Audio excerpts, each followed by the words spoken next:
जंगल में बहुत सारे जानवर एक साथ रहा करते थे। उनके जंगल का राजा था एक सफेद सिम्बा शेर। सिम्बा सभी जानवरों में घुल मिल कर रहता था। सिम्बा का एक दोस्त भी था जो था एक रंगीन चीता। सिम्बा और चीता की दोस्ती पूरे जंगल में मशहूर थी। वो दोनों हमेशा जंगल में साथ साथ ही घूमते थे। एक बार सिम्बा चीता की गुफा से अपनी गुफा की ओर जा रहा था।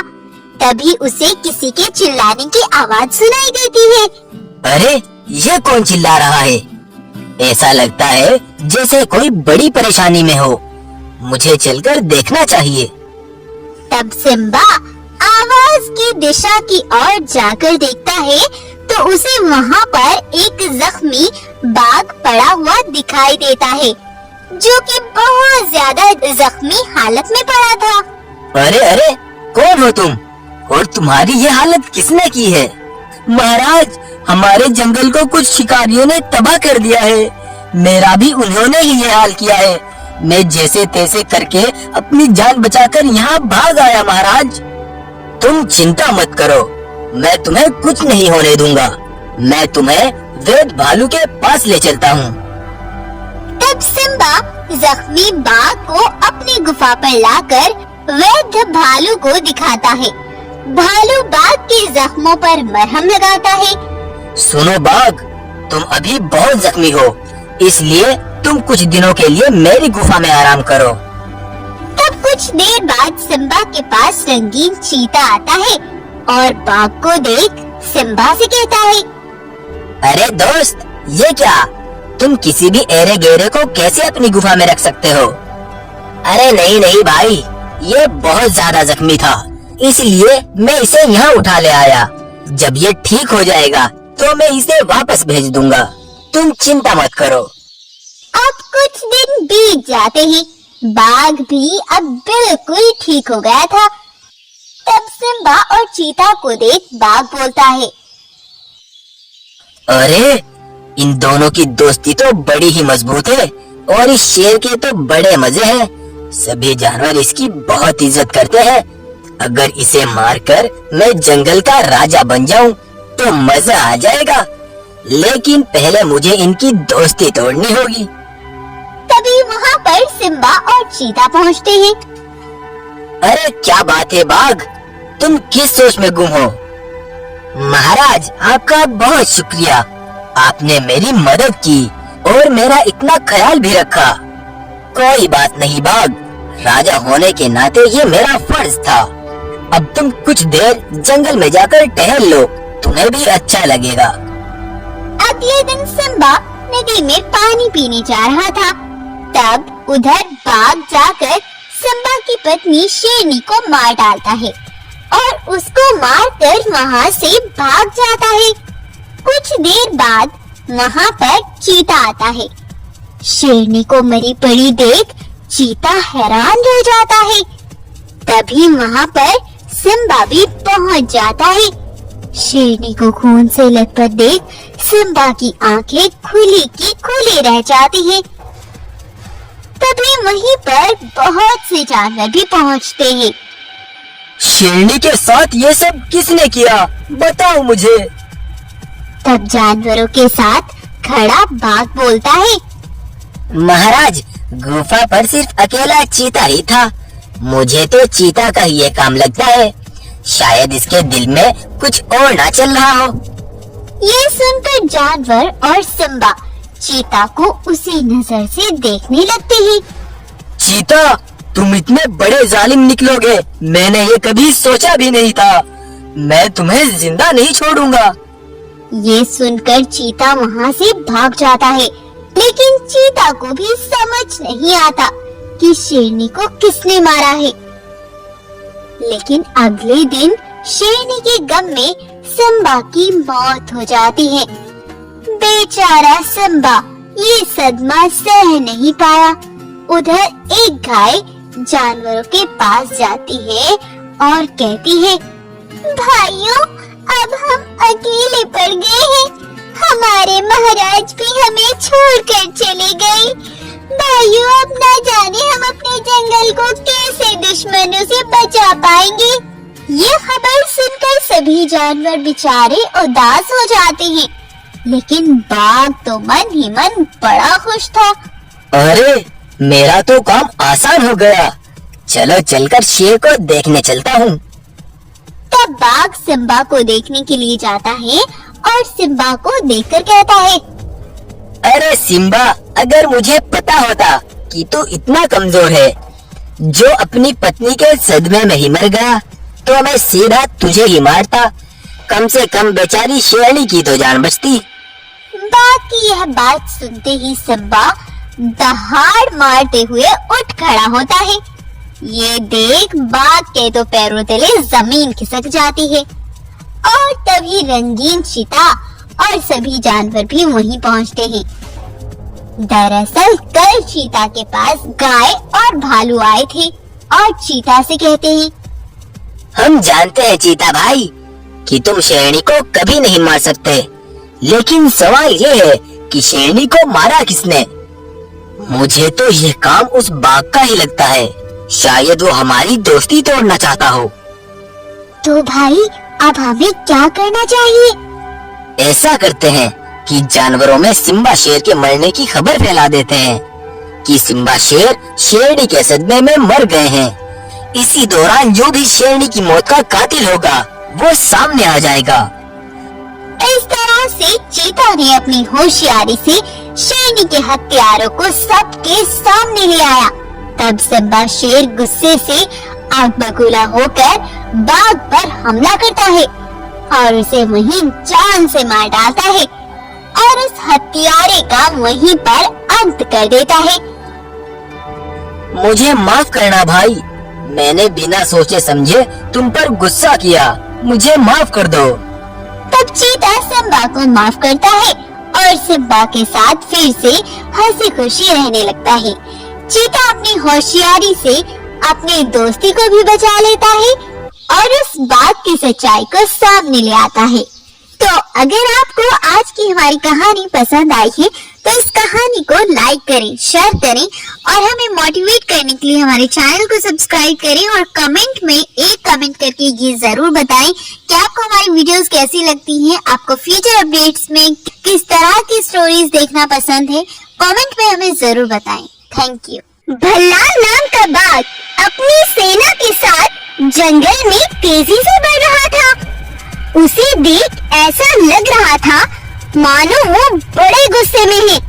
तभी उसे जंगल में रहने वाला एक भालू देख लेता है। इस भालू के अंदर कुछ ऐसी अनोखी शक्तियाँ थी जिनसे ये भविष्य में आने वाले अगले कुछ पल को देख लेता था। भल्लाल को देख भालू बहुत डर जाता है और वो तेजी से भागता हुआ अपने महाराजा सिम्बा शेर के पास जाता है और सिम्बा से बोलता है, महाराज महाराज, अनर्थ हो गया महाराज। न जाने वो मरा हुआ भल्लाल कहाँ से वापस लौट आया। मैंने भविष्य में होने वाले कुछ अगले जो पल देखे हैं वो बहुत खतरनाक होने वाले हैं महाराज। महाराज, वे हमसे अपना 25 साल पुराना बदला लेने आ पहुंचा है। पहले तो एक चमत्कार हो गया था जिससे हम सब बच गए थे, लेकिन इस बार तो कोई चमत्कार भी नहीं होगा महाराज। अब आप अपने जंगल को कैसे बचाएंगे? तो क्या आप भी जानना चाहते हैं कि कौन है ये भल्लाल? तो चलिए हम आपको ले चलते हैं 25 वर्षों पहले। वृंदावन जंगल में सिम्बा नाम का एक शेर अपनी प्रजा के साथ बहुत हंसी खुशी से रह रहा था। वो अपनी प्रजा को कोई नुकसान नहीं पहुंचाता था। उसी जंगल में रहने वाले कुछ मांसाहारी जानवर किसी भी जानवर का शिकार कर लिया करते थे। सिम्बा को ये बात बिल्कुल ठीक नहीं लगती थी। एक बार सिम्बा सभी मांसाहारी जानवरों को अपने पास बुलाता है और कहता है, देखो भाइयों, मैंने तुम्हें यहाँ इसलिए बुलाया है। आज से कोई भी मासूम जानवर का शिकार नहीं करेगा। अगर तुम्हें जंगल में रहना है तो तुम्हें भी मेरी तरह शाकाहारी बनकर रहना होगा। उनकी यह बात एक पेड़ के पीछे खड़ा एक बाघ सुन लेता है। वो बाघ भल्लाल था। उनकी यह बात सुनकर भल्लाल अपने सिपाहियों को इकट्ठा करता है और कहता है, भाइयों, हमारा शिकार करने का काम हो गया। पास के जंगल के जानवर बहुत शांत मिजाज के हैं, वहाँ हमें कोई नहीं रोक पाएगा। चलो वहीं चलते हैं। तब भल्लाल अपने सभी सिपाहियों को लेकर सिम्बा के जंगल पहुंचता है।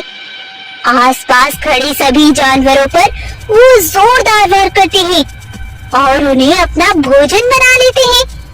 तभी वहीं से वो भालू भागता हुआ सीधा महाराज सिम्बा के पास जाता है और कहता है, महाराज महाराज, जंगल में कुछ लुटेरे बाघों ने हमला कर दिया है। वे बहुत खतरनाक है और वे बहुत तादाद में हैं। मेरे भविष्य के मुताबिक हम उनका मुकाबला नहीं कर पाएंगे। ये सुनकर सिम्बा भी बहुत परेशान हो जाता है। अगर ये बात है भालू, तो तुम सभी जानवरों को इकट्ठा करो। अब हम इस जंगल में और नहीं रुक सकते। तब सिम्बा अपने सभी जानवरों को लेकर दूसरे जंगल आ जाता है और उस जंगल में रहने लगता है। अब ऐसे ही कुछ दिन बीत चलते हैं। सभी जानवर अपने जंगल को छोड़कर बहुत दुखी थे। वो अपने जंगल में बीते दिन भूल नहीं पा रहे थे। एक बार कुछ जानवर सिम्बा के पास आते हैं और कहते हैं, महाराज, हमें अपने जंगल की बहुत याद आ रही है। अब हम इस जंगल में और नहीं रुक सकते। हम कब अपने जंगल जाएंगे महाराज? हम अभी अपने जंगल में नहीं जा सकते। अगर हम अभी अपने जंगल में वापस लौटे तो वह दुष्ट बाघ हम सबको जान से मार डालेंगे। अब तो कोई चमत्कार ही हो सकता है, तब कभी हम अपने जंगल में वापस जा सकेंगे। ये सुनकर गाय वहाँ से चल देती है। तभी गाय देखती है कुछ बाघ मानव का झुंड उनके जंगल की ओर आ रहा है।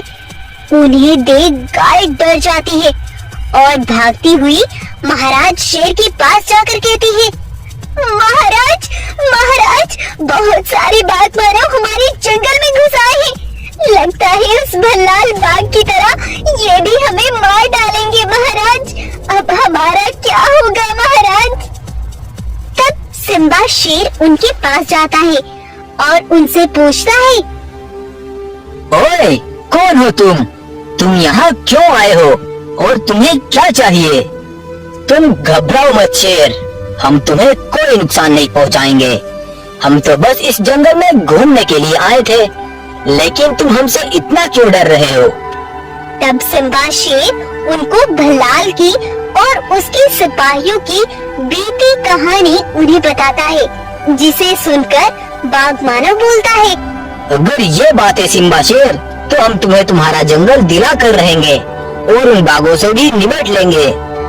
नहीं भाई, वो बहुत ताकतवर है, तुम उनका मुकाबला नहीं कर पाओगे। तभी वह बाघ मानव एक विशाल बाघ मानव में बदल जाता है। उसे देख सिम्बा आश्चर्य में पड़ जाता है। तब सिम्बा कहता है, अरे बाघ मानव, ये तुम विशाल बाघ मानव में कैसे बदल गए? ये तो चमत्कार हो गया। दरअसल भाई, ये शक्ति मुझे मेरे पूर्वजों ने दी थी कि अगर कोई परेशानी में हो तो तुम इन शक्तियों से उसकी मदद करना। ये सुनकर सिम्बा खुश होता है। तब वो सभी बाघ मानव को लेकर भल्लाल के पास पहुँचते हैं। ओए भल्लाल, अगर तू अपनी जिंदगी चाहता है तो बिना कुछ कहे ही ये जंगल छोड़कर यहाँ से भाग जा। तुम भले ही विशाल हो, लेकिन मैं तुमसे डरने वाला नहीं, समझे? तब उन सब में लड़ाई शुरू हो जाती है, लेकिन इस बार विशाल बाघ मानव भल्लाल को जान से मार डालता है। ये देख भल्लाल के सिपाही डर जाते हैं और अपनी जान बचाकर वहाँ से भाग जाते हैं। तब से सिम्बा अपने जंगल में रहने लगता है। लेकिन कुछ दिन बाद सिम्बा को पता चलता है कि एक बाढ़ आने की वजह से वह सभी बाघ मानव मारे गए। लेकिन आज वही भल्लाल अपना पुनर्जन्म लेकर सिम्बा से अपना बदला लेने आया है और गुस्से में जो भी उसके सामने आता वो उन सभी जानवरों को जान से मार डालते हैं। कुछ ही देर में वो जंगल को तबाह कर देते हैं। उधर सिम्बा भालू से कहता है, भालू, अब क्या होगा? हम कैसे उस भल्लाल से अपने जंगल को बचाएंगे? मुझे ये शक्तियाँ जिस पंडित जी ने दी थी, मैं उनसे जाकर मिलता हूँ। शायद मुझे वो कोई हल बता सके। तब भालू उन पंडित जी के पास जाता है और उन्हें पूरी बात बताता है। भालू की बात सुनकर पंडित जी कहते हैं, अगर तुम अपने जंगल की सलामती चाहते हो और उस भल्लाल से अपनी जान बचाना चाहते हो, तो तुम्हें अपने इस शरीर को हमेशा के लिए त्यागना होगा। मैं तुम्हारे इस शरीर को एक विशाल रॉक मॉन्स्टर में बदल दूंगा, लेकिन फिर तुम कभी अपने असली रूप में नहीं आ पाओगे और एक रॉक मॉन्स्टर में बदलकर तुम अकेले ही उन सब का मुकाबला कर सकते हो। ठीक है पंडित जी, मैं अपने जंगल की सलामती के लिए ये बलिदान देने को तैयार हूँ। तब पंडित जी भालू को एक विशाल रॉक मॉन्स्टर में बदल देते हैं। तब भालू एक रॉक मॉन्स्टर में बदलकर उस भल्लाल के पास पहुंचता है और गुस्से से कहता है, ओए भल्लाल, तुमने हमें बहुत परेशान किया और हम पर बहुत जुल्म किया, लेकिन तुम चाहे कितने भी जन्म लेकर आओ, फिर भी तुम हमें मार नहीं सकोगे। अब मैं तुम्हारा नामो निशान मिटा दूंगा। तब रॉक मॉन्स्टर एक एक बाघ को उठा कर पटकता है और उन सबको जान से मार डालता है। इस तरह से एक बार फिर से सिम्बा शेर का जंगल बड़ी मुसीबत से बच जाता है और फिर से सारे जानवर हंसी खुशी जंगल में रहने लगते हैं। सुंदरवन जंगल का राजा था रघु नाम का एक दयालु शेर। रघु बहुत ही अच्छे स्वभाव का था। रघु के जंगल में बहुत सारे जानवर थे। वो अपने जंगल के जानवरों का बहुत ख्याल रखता था, लेकिन अब रघु बहुत बूढ़ा हो चला था, इसीलिए वो बस हर समय अपनी गुफा पर ही रहता था। इसी जंगल में एक बाघिन अपने बच्चे सफेद बाघ के साथ रहती थी। बाघिन का बेटा बहुत छोटा था, लेकिन होशियार बहुत था। बाघिन अपने बेटे को बहुत प्यार करती थी। बाघिन के बेटे का नाम भोलू बाघ था। एक बार एक भालू जंगल में टहल रहा था, तभी उसके पैर में एक कांटा चुभ जाता है। वो दर्द के मारे परेशान हो रहा था। अरे ये क्या हो गया? कोई है? कोई मेरे पेट से कांटा निकाल दो। कोई है? मुझे बहुत दर्द हो रहा है। तभी वहाँ से भोलू गुजर रहा था। वो भालू को कांटा चुभा देखता है तो उसके पास जाता है। तुम परेशान ना हो भोलू दोस्त, मैं तुम्हारे पेट से कांटा निकाल दूंगा। मैं करूंगा तुम्हारी मदद। फिर भोलू उसके पेट से कांटा निकाल देता है। भालू उसे बहुत धन्यवाद करता है और वो दोनों वहाँ से अपने अपने रास्ते चल देते हैं। इस तरह बाघिन का बेटा सबकी मदद करता। बहुत दिन ऐसे ही बीत गए। एक बार जंगल में एक खूंखार खूनी चीता घुस आता है। वो बड़ा जालिम था। इस जंगल में आकर चीता बड़ा खुश होता है और खुश होते हुए कहता है, अरे वाह, यह जंगल तो बहुत बढ़िया है। यहाँ तो बहुत सारा भोजन मिलने वाला है।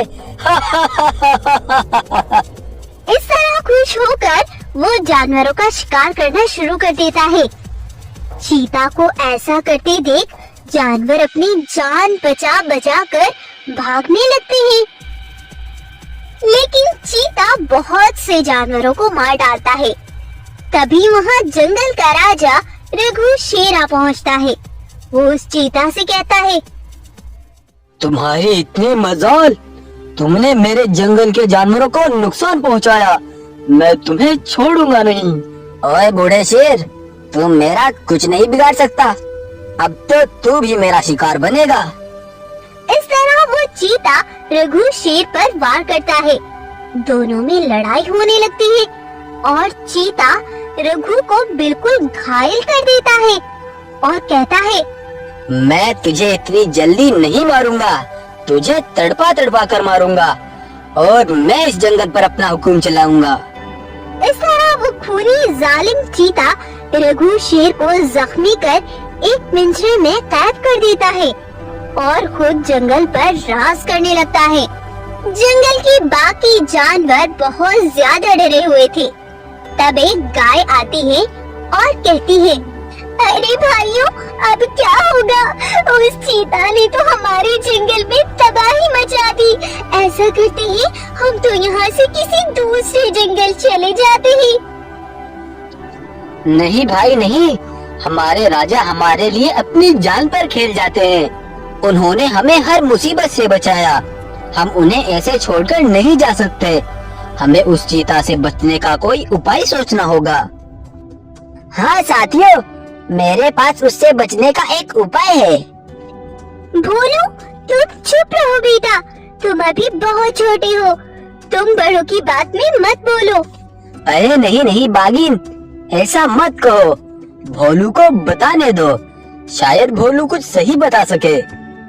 हम ऐसा करेंगे, एक कुएं में खूब सारा मांस डाल देंगे और हम में से एक कोई भी उस चीता के सामने आएगा और उसे कुछ भी करके उस कुएं तक लाना होगा। उसके बाद मैं आपको बताऊंगा कि क्या करना है।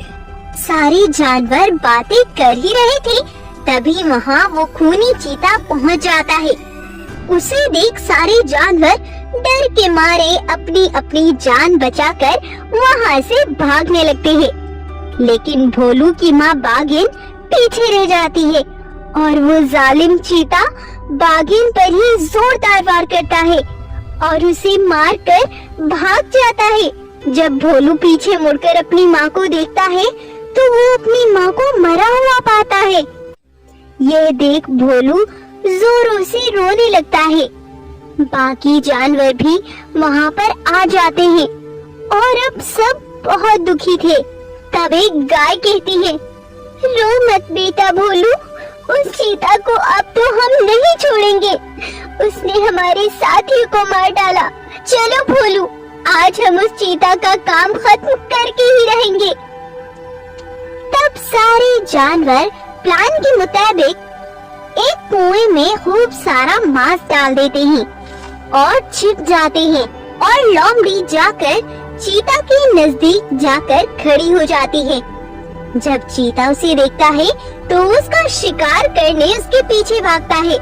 लोमड़ी तेजी से आगे बढ़ती है और भागती भागती कुएं तक पहुंच जाती है और दूर झाड़ियों में जाकर छिप जाती है। चीता देखता है तो लोमड़ी कहीं नजर नहीं आती। चीता गुस्से से बोलता है, ये लोमड़ी कहाँ मर गई?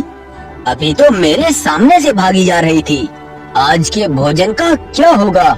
मुझे तो बहुत तेज भूख लगी है। वो लोमड़ी को इधर उधर ढूंढता है तो उसे कुएं से मांस की खुशबू आती है। तो वो उसके पास जाकर देखता है तो उसे वहाँ बहुत सारा मांस पड़ा मिलता है। उसे देख चीता खुश हो जाता है और कहता है, अरे वाह, इतना सारा मांस! शायद किसी ने अपना भोजन छिपा रखा है। मेरा काम तो बन गया। वह लोमड़ी हाथ नहीं लगी तो क्या हुआ, मांस तो खाने को मिल ही गया ना। इतना कहते ही चीता उस मांस को खाने कुएं में कूद पड़ता है और मांस खाने में लग जाता है। उधर वो सारे जानवर बाहर निकल कर आते हैं और चीता पर बड़े बड़े पत्थरों की बारिश कर देते हैं। पत्थरों के दबाव से चीता वहीं दम तोड़कर मर जाता है और भोलू का प्लान कामयाब हो जाता है और सारे जानवर उस चीता से मुक्ति पाकर बहुत खुश होते हैं और गाय भोलू बाघ को माँ जैसा प्यार देती है और उसे हमेशा अपने साथ रखती है और अपने राजा रघु शेर को भी वह सब रिहा करा लेते हैं और सब फिर से हंसी खुशी अपना जीवन व्यतीत करने लगते हैं। इस तरह बाघिन के एक छोटे से बच्चे की अक्ल से जंगल के बहुत सारे जानवरों की जान बच गई। तो आपको आज की हमारी कहानी कैसी लगी हमें कमेंट करके जरूर बताएं। वीडियो अगर आपको पसंद आती है तो अप्रिशिएट करने के लिए कमेंट जरूर किया करें। वीडियो को लाइक शेयर और चैनल को सब्सक्राइब किया करें। Thank you so much guys for watching. ये कहानी है एक ऐसे शेर की जिसकी अद्भुत चतुराई, बिजली सी फुर्ती और बेमिसाल ताकत के सामने दर्जन भर हाथियों का झुंड भी घुटने टेक देता था। जानवरों का कहना था कि सुंदरवन जंगल का वो शेर पूरी दुनिया का सबसे ताकतवर शेर था। उस शेर का नाम है शेरा। शेरा की मुट्ठी भर सिपाही भी एक चट्टान की मानिंद थे, लेकिन शेरा और उसके सिपाही जिसका सामना नहीं कर पा रहे थे वो था बंटी बाघ का जंगल। बंटी के सिपाही इतनी तादाद में थे कि जहां तक भी नजर जाती थी सिपाही ही सिपाही नजर आते थे। बंटी बाघ ने शेरा के जंगल के सभी जानवरों को अपनी कैद में रख रखा था। वो उन पर बहुत जुल्म किया करता था। बंटी बाघ का एक सेवक कालिया शेर था जो कि बंटी का बहुत करीबी दोस्त था। एक बार बंटी बाघ कालिया को अपना पैगाम देकर शेरा के पास भेजता है। सुनो शेरा शेर, मैं यहाँ बंटी महाराज का पैगाम लेकर आया हूँ। बंटी महाराज का कहना है कि अगर तुम अपनी प्रजा की आजादी चाहते हो तो खुद को हमारे हवाले कर दो। बदले में हम तुम्हारी प्रजा को रहने को जंगल भी देंगे और उन्हें कभी कोई नुकसान नहीं पहुँचाएंगे। मैं इस बारे में सोच कर बताऊंगा कालिया, अब तुम जा सकते हो। तब शेरा अपनी पत्नी भानवी और अपने सभी सिपाहियों को बंटी के पैगाम के बारे में बताता है। ये सुनकर शेरा का दोस्त वीरू बोलता है, लेकिन महाराज ये कोई जाल भी तो हो सकता है। हाँ वीरू, हो भी सकता है, लेकिन अगर बंटी अपनी बात पर खरा उतरा तो सभी जानवर आजाद होकर खुशी से रह पाएंगे। तब शेरा खुद को बंटी के हवाले करने बंटी के जंगल जाता है। शेरा के सिपाही भी शेरा के साथ आ जाते हैं।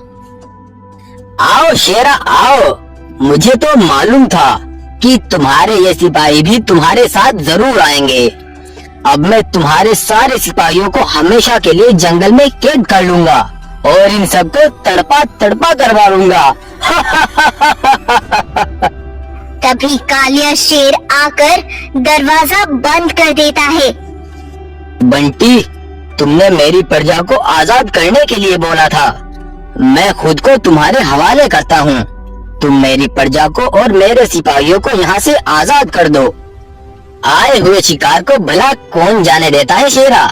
जाओ, तुम्हारे पास 2 दिन है, जी लो अपनी जिंदगी। उसके बाद मैं इस दुनिया से तुम्हारा नामो निशान मिटा दूंगा। शेरा अपनी प्रजा, अपने सिपाहियों और अपने बीवी बच्चों के बारे में सोच सोच कर बड़ा परेशान था।